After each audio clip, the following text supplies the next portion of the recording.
অনেক ধরনের পিঠাই তো খেয়েছেন। এইবার শীতে একদম ইউনিকভাবে তৈরি করুন পয়সা পিঠা অথবা বাতাসা পিঠা। আসসালামু আলাইকুম everyone, welcome back to my channel. মাত্র 1 কাপ চালের আটা দিয়ে মাত্র 10 মিনিটে এত সহজে এত মজাদার পিঠা তৈরি করা যায়। আপনারা এই ভিডিওটি দেখলে অন্য পিঠা তো আর ঝামেলা করে তৈরি করতেই চাইবেন না। এই পিঠা যদি আপনারা একবার কাউকে খাওয়ান, সে তো অবশ্যই আপনার কাছে রেসিপি জানতে চাইবে। আর এত বেশি টেস্টি কি বলবো, আপনারা একবার খেলে এই পিঠার ফ্যান হয়ে যাবেন।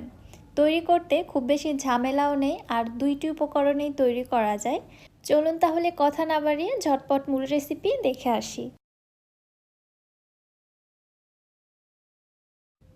বিসমিল্লাহ। এখানে একটি মিক্সিং বোলের মধ্যে নিচ্ছি আমি 1 কাপ চালের গুঁড়া।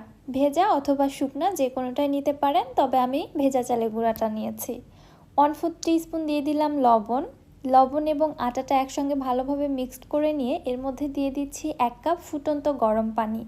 এখানে অবশ্যই ফুটন্ত গরম পানিটা ব্যবহার করবেন, এমনি গরম বা কুসুম গরম না, একদম ফুটন্ত গরম পানি। পানিটা দেওয়ার পরে আমি হ্যান্ড উইস্ক দিয়ে খুব ভালোভাবে নেড়ে চেড়ে মিশ্রণটাকে একটু সফট করে নিচ্ছি। এর মধ্যে যেন কোনো দলা বা লাম্পস না থাকে। একটু সময় নিয়ে ফেটিয়ে নিব, তাহলে ব্যাটারটা অনেক বেশি স্মুথ হবে।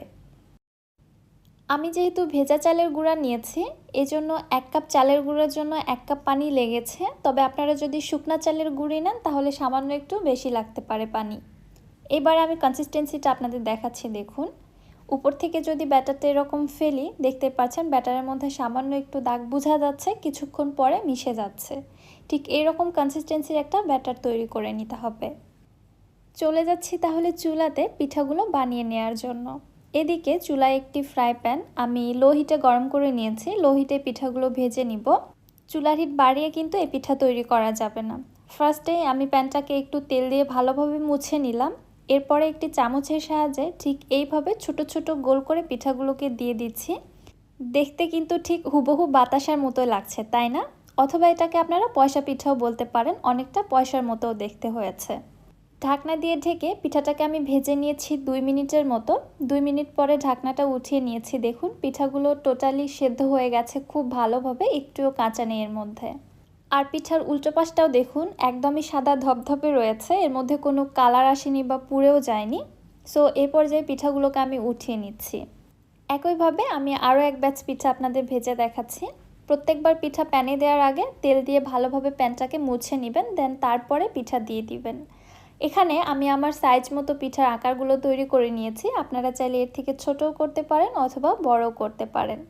ঠিক একইভাবে আগের প্রসেসে এই পিঠাগুলো আমার ভেজে নেওয়া হয়ে গিয়েছে।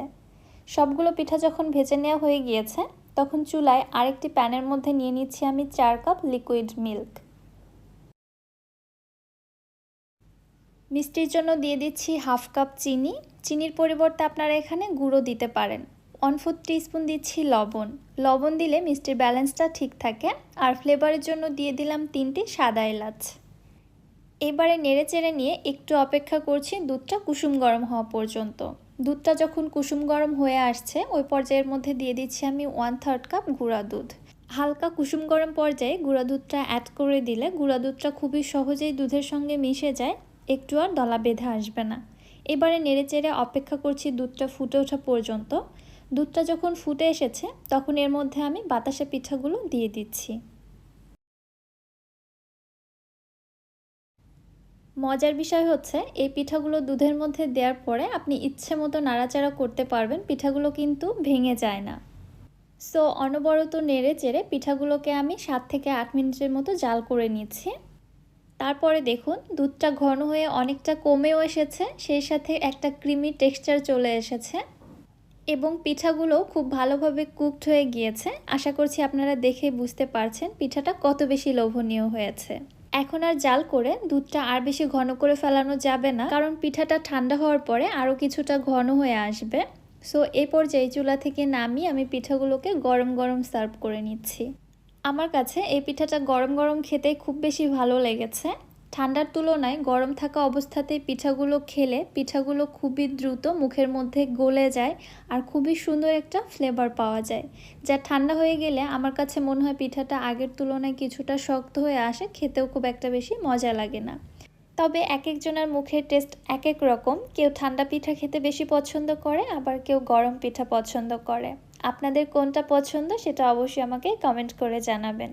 রেসিপি ভালো লাগলে যারা আমার ইউটিউব চ্যানেল থেকে ভিডিও দেখছেন, চ্যানেলটি সাবস্ক্রাইব করে পাশে থাকা বেল আইকনটিতে ক্লিক করে দিবেন আমার পরবর্তী ভিডিওর নোটিফিকেশন সবার আগে পাওয়ার জন্য।